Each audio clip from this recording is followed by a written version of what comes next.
Hello everyone, welcome to your own channel I R mathematics. आज हम लोग statistics का ये एक और पार्ट लेकर के आए हैं जिसे मोड कहते हैं। ठीक है, तो आज हम लोग इस क्लास में मोड देखेंगे। और इससे पहले मैंने जो मीन और मीडियन पढ़ाया है वो प्लेलिस्ट में भी है और इसके डिस्क्रिप्शन बॉक्स में भी मैं उसका लिंक डाल दूंगी, आप उसे जाकर ज़रूर देखें। क्योंकि मैंने मीन और मीडियन को ही बहुत ही अच्छे तरीके से पूरा का पूरा उसमें ग्रुप और अनग्रुप डाटा का पूरा अच्छा से लेक्चर तैयार किया हुआ है। तो चलिए आज का क्लास स्टार्ट करते हैं। मोड, इसका डिफिनेशन से मैं हमेशा स्टार्ट करती हूँ क्योंकि सिर्फ क्वेश्चन बनाने से नहीं होता है, आप लोग को थ्योरेटिकल नॉलेज भी बहुत ज़्यादा ज़रूरी है। क्योंकि ये फिल इन द ब्लैंक्स में या मल्टीपल चॉइस में टिक करने के लिए ऐसे आते रहता है। ठीक है, तो चलिए देखते हैं।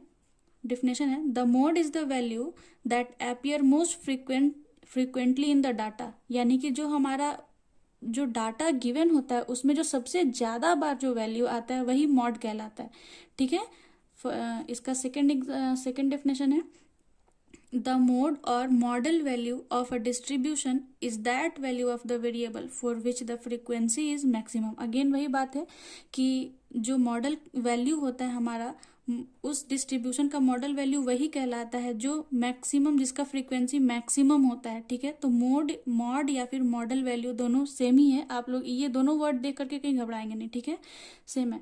तो आखिर ये क्या बोल रहा है कि ज़्यादा फ्रीक्वेंसी होना चाहिए या ज़्यादा टाइम्स आना चाहिए, अपीयर्स मोस्ट होना चाहिए, इसे हम लोग एग्जांपल्स के थ्रू ज़्यादा अच्छा समझेंगे। ठीक है, तो क्वेश्चन है, पहला टाइप है मॉड ऑफ अनग्रुप डाटा। ठीक है, question is find the mode of the frequency following data. इस डाटा में हमें मॉड फाइंड करना है। ठीक है, तो देखिए, अगर आप इसे डिटेल से लिखना चाहें, जैसे कि लोअर क्लासेस में ये डिटेल से लिखना पड़ता है, पर 10 क्लास के स्टूडेंट्स को ये अगर क्वेश्चन आता है तो डायरेक्ट बनाना पड़ता है क्योंकि ज़्यादा टाइम नहीं होता है हमारे पास। तो बस इसमें हमें ये ऑब्जर्वेशन करना है कि इसमें कौन सा नंबर ऐसा है जो मैक्सिमम टाइम्स आया हुआ है। तो हम पहले, आप कभी भी डाटा को देख करके एक बार बिल्कुल अच्छे से एनालाइज करेंगे। जैसे 120, आप पूरे डाटा को देखेंगे तो 120 ज़्यादा टाइम्स दिख रहा है। तो 120, 1 2 3 4, ये जो 120 है हमारा, ये 4 टाइम्स आया है। ठीक है, उसके बाद आपको अगर 110 दिख रहा है तो वो देखेंगे 110, 1 2, ये बस 2 टाइम्स ही आया है। फिर 130 को देखेंगे 1 2, ये भी 2 टाइम्स ही आया है। ठीक है, फिर 140 को देखेंगे, ये 1 2, ये भी 2 टाइम्स ही आया है। तो ज़्यादा टाइम्स, ज़्यादा बार कौन आया हमारा, 120 आया है। तो इसी, और ये आपका एनालाइजिंग होना चाहिए, जो रफ वर्क करिएगा या फिर अपने माइंड में। तो इसका डायरेक्ट आंसर हो जाएगा mode is equal to 120 answer. Okay, चलिए नेक्स्ट क्वेश्चन में चलते हैं। नेक्स्ट क्वेश्चन है, find the value of x if the mode of the following data is 25। ये जो डाटा है इसमें हमें एक अननोन वेरिएबल दे दिया है, अननोन है एक्स। ठीक है, तो ये एक्स का वैल्यू हमें फाइंड करना है और यहाँ पे दिया हुआ है कि जो डाटा है, जो हमारा mod of the following data है, वो हमारा क्या होगा, 25 है। तो हमें यहाँ पे एक्स का वैल्यू फाइंड करना है कि यहाँ पे ऐसा क्या होगा।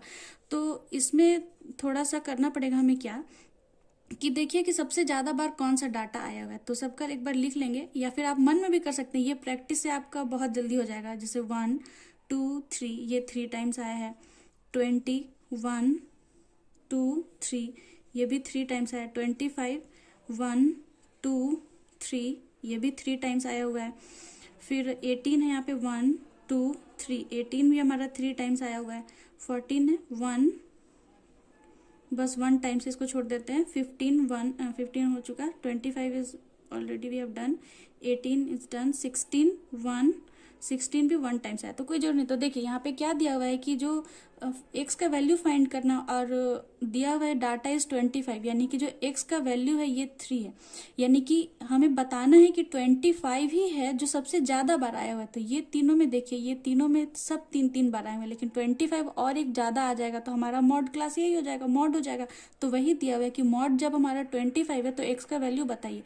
तो हम लोग यहाँ पे बोल देंगे क्या, एक्स इज इक्वल टू, ये हमारा हो जाएगा क्या, x is equal to 25 direct. ठीक है, क्योंकि यहाँ पे क्वेश्चन में गिवन है ये 25 है, और जब हम इसे देख रहे हैं तो सब 3 बार आया हुआ है सारा नंबर्स। लेकिन जब 3 बार 25 और एक बार अगर ज़्यादा यहाँ हो जाता तो हमारा 25 ही मॉड हो जाता, और यहाँ पे जो कि गिवन भी है, इसीलिए x का वैल्यू 25 हो जाएगा। ठीक है, कभी कभी इसमें और भी वेराइटीज दे देते हैं, जैसे कि यहाँ पे मॉड दिया हुआ है 25। ठीक है, ये नहीं दिया रहेगा, बस डायरेक्टली लिखा रहेगा find the value of x, उसके बाद ये डाटा रहेगा।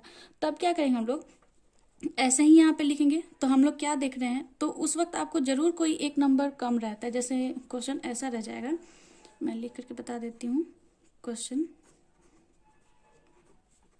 Find the value of x, ऐसा रहेगा।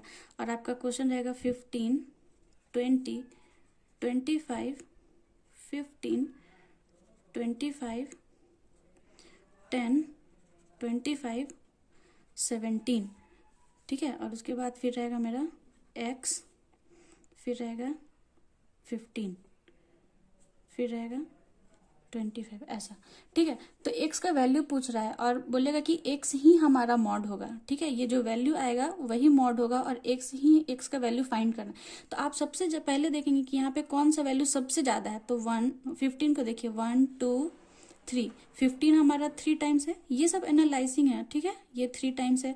25 1 2 3 4, 25 हमारा 4 टाइम्स है। फिर है यहाँ पे 20, फिर 15 हो चुका, मतलब बाकी सारा वैल्यू कम कम है। तो जो सबसे ज्यादा बार है, अब तो ऑब्वियसली जब मॉड मेरा x ही होगा और x का वैल्यू फाइंड करने के लिए बोल रहा है, तो हमारा x का वैल्यू भी 25 ही हो जाएगा। तो इसीलिए हम यहाँ पे अपने ये से लिख देंगे कि x इज इक्वल टू 25। समझ में आया? यानी कि डायरेक्ट वैल्यू फाइंड करने को बोलेगा, find the value of x if x is mode, x he mod है। तो जब यहाँ पे सीधा सीधा हो गया कि सबसे ज्यादा टाइम जब 25 आ रहा है, यानी कि और एक बार बढ़ जाएगा, तो एक्स हमारा 25 ही हो जाएगा, ठीक है। चलते हैं नेक्स्ट क्वेश्चन की तरफ। तो हमारा नेक्स्ट क्वेश्चन है ऐसा, मतलब कि अब तक हम लोग ऐसा देखते आए हैं, मतलब सिर्फ एक्स का वैल्यू ऐसे देते आया है, लेकिन एफ नहीं दिया था, फ्रीक्वेंसी नहीं दिया हुआ था। तो जब अगर उसी का टाइप है, अगर फ्रीक्वेंसी गिवन होगा तो हम क्या करेंगे, तो क्वेश्चन रहेगा find the mode of the following data, और ऐसा एक क्लास इंटरवल, मतलब क्लास दे दिया रहेगा, कुछ भी दे दिया रहेगा, और एक फ्रीक्वेंसी दे दिया रहेगा। यहाँ इंटरवल नहीं रहेगा, बस ऐसा रहेगा, ठीक है, क्लास, और ये फ्रीक्वेंसी दे दिया रहेगा। तो यहाँ हम लोग देखते हैं कि इस फ्रीक्वेंसी में सबसे ज्यादा बार कौन आया, तो 4, सबसे ज्यादा बड़ा कौन है इसमें, 4। तो 4 के जस्ट ऊपर कौन सा एक्स का वैल्यू उसके करस्पॉन्डिंग में 120, तो यहाँ पे हमारा मॉड हो जाएगा क्या, 120, ठीक है। ये इजी है। चलते हैं नेक्स्ट, जो कि बहुत इंपॉर्टेंट है क्लास 10 के हिसाब से या फिर हमारे कंपटीशन के हिसाब से। तो इसे देखते हैं, mode for a continuous frequency distribution, ठीक है। यहाँ पे हमारा फॉर्मूला यूज होता है, mode is equal to L plus, ये मैं ओवर राइटिंग कर दी हूँ तो इसलिए आप लोग को शायद नहीं पता चल रहा होगा, फिर से लिख देते हैं। मॉड इज इक्वल टू, दिख रहा है, mode is equal to L plus F1 minus F0 divided by 2F1 minus F0 minus F2 into H, ठीक है, इसे काट देते। तो ये होता है, जहाँ पे L तो आपको पता है लोअर लिमिट होगा मॉडल क्लास का, ये फ्रीक्वेंसी होगा, और ये फ्रीक्वेंसी से जस्ट पहले यानी प्रीसीडिंग होता है, और F2 होता है फॉलोइंग द मॉडल क्लास, यानी कि ये जस्ट बाद का होता है F2, और ये है हमारा हाइट, ठीक है। यहाँ पे वो बताया मैंने क्या क्या है, तो इसे हम क्वेश्चन से समझते हैं। क्वेश्चन है compute the following mod for the following frequency distribution. यहाँ पे आप देख रहे हैं कि हमारा ये continuous data 0 to 4, 4 to 8, 8 to 12 ऐसे करके स्टार्ट हो रहा है। नीचे हमारा फ्रीक्वेंसी गिवन है। देखिए सबसे पहले जब भी हमें कॉन्टिन्यूअस मिलेगा तो हम सबसे पहला दिमाग में बात रखेंगे कि ये लोअर लिमिट और ये अपर लिमिट मैच करना चाहिए, मैच हो रहा, अगर नहीं मैच होगा तो मैंने इसे पिछले क्लास में बता चुका है कि इसमें 0.5 माइनस करते हैं और अपर लिमिट में 0.5 प्लस करते हैं। इसके लिए आप मेरे वीडियो को जरूर से जरूर देखें। तो चलिए इसे देखते हैं। तो इसको बनाने का हमारा सबसे आसान सा तरीका है कि देखेंगे फ्रीक्वेंसी में सबसे बड़ा वैल्यू कौन सा है, तो ये 17 है, ठीक है, इसे हम मार्क कर लेंगे। 17 हमारा सबसे बड़ा वैल्यू है, तो यही हमारा हो जाएगा मतलब ये हमारा जो 12 to 16 है ये हमारा मॉडल क्लास हो जाएगा। तो लिख देंगे कि our modal class is 12 to 16। तो यहाँ पे हमारा एल क्या हो जाएगा, एल हो जाएगा 12, एच क्या हो जाता है upper limit minus lower limit means 16 minus 12 is equal to 4, H का वैल्यू हो गया। अब देखिए यहाँ पे ये सबसे ज़्यादा इंपॉर्टेंट हो जाता है क्या, कि आपका यहाँ पे F0 होगा, ये हो जाता है F1 और ये हो जाता है F2, यानी फ्रीक्वेंसी हमारा यही है, ठीक है। कहीं कहीं आपको सिर्फ F देखने को मिलेगा, बहुत सारा अलग अलग वैल्यू होता है, लेकिन ये मेरा अपने टाइम का से ही ये मेरा अपना ट्रिक बनाया हुआ है कि ये याद करना बहुत ईजी हो जाता है। ये आप देखिए, आप जानते हैं कि कोई भी नंबर 0 1 2 3 ऐसे स्टार्ट होता है, तो जो हमारा फ्रीक्वेंसी होगा उसे F1 मान लेंगे और उससे पहले F0 और उसके बाद F2, ठीक है, यानी 0 1 2, ठीक है, ये बात हमेशा याद रखेंगे, ये बहुत इंपॉर्टेंट है। इसके बाद यहाँ लिख लेंगे हम लोग F0 is equal to 9, F1 is equal to 17 and F2 is equal to 12। तो अब हम लोग मॉड का फॉर्मूला लिख लेंगे, मेरे साथ बोलिए, आप लोग इसे जरूर याद करेंगे। इसे L प्लस क्या होता है F1 minus F0 divided by 2F1 minus F0 minus F2 into H। देखिए फॉर्मूला याद करने का भी एक ट्रिक है कि ऊपर में तो F1 माइनस F0, ठीक है, जो F1 है उसी को 2 टाइम्स कर देंगे डिनोमिनेटर में, फिर F0 as it is copy होगा, बचा कौन F2, तो F2 को माइनस कर देंगे, ठीक है। इसे आप 2-3 बार रिपीट करेंगे। जब इसे वैल्यू पुट करेंगे तो L plus F1 is 17 minus 9 divided by 17 into 2 34, direct लिख दे रहे हैं, माइनस 9 माइनस 12 इंटू H, ठीक है। जब हम इसे सॉल्व यहाँ L का वैल्यू मुझे रख देना चाहिए था 12, ठीक है। जब इसे सॉल्व करेंगे तो हमें मिलते जाएगा क्या, यहाँ पे हो जाएगा 12। आप बहुत अच्छे से सॉल्व करेंगे, ठीक है। 13 हो जाएगा, इसे सॉल्व करेंगे तो इंटू H का वैल्यू हम लोग यहाँ पे 4 रख देंगे। तो जब इसे सॉल्व करेंगे तो ये हो जाएगा हमारा 12 प्लस 32 डिवाइडेड बाई 13, ये हो जाएगा मेरा 12 प्लस 10.66, तो ये हो जाएगा मेरा क्या 32.66। तो इसे लिख देंगे therefore mod is equal to 32.66, ये हो जाएगा हमारा आंसर, ठीक है।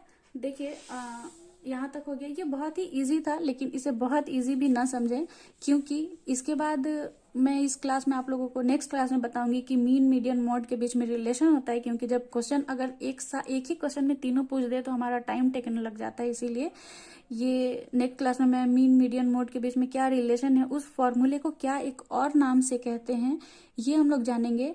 और इसी क्वेश्चन में मैंने डिस्क्रीट का एक भी क्वेश्चन नहीं लिया था, ठीक है। इसमें अभी तक मैं मॉड का ली नहीं हूँ, क्योंकि उसे एक और नाम से जानते हैं, बाई मॉडल या मल्टी मॉडल जिसे कहते हैं हम लोग।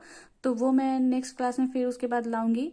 तो आप लोग इस मेरे चैनल के साथ बने रहें। और मुझे आप लोगों से ये एक बहुत ज़रूरी बात करना था कि आप लोग ने अब तक मेरे सारे वीडियोस को बहुत प्यार दिया, लेकिन अब आप धीरे धीरे पढ़ाई से दूर जाते जा रहे हैं। तो ऐसा ना करें, जरूर पढ़ाई करें। मैं आखिर एक दिन में एक छोटा सा वीडियो डालती हूँ, एक छोटा सा वीडियो देखने में कितना ही टाइम लग जाएगा। आप मेरे वीडियोस को सिर्फ देखें नहीं, बल्कि पॉज कर करके उसे लिखते भी जाएं।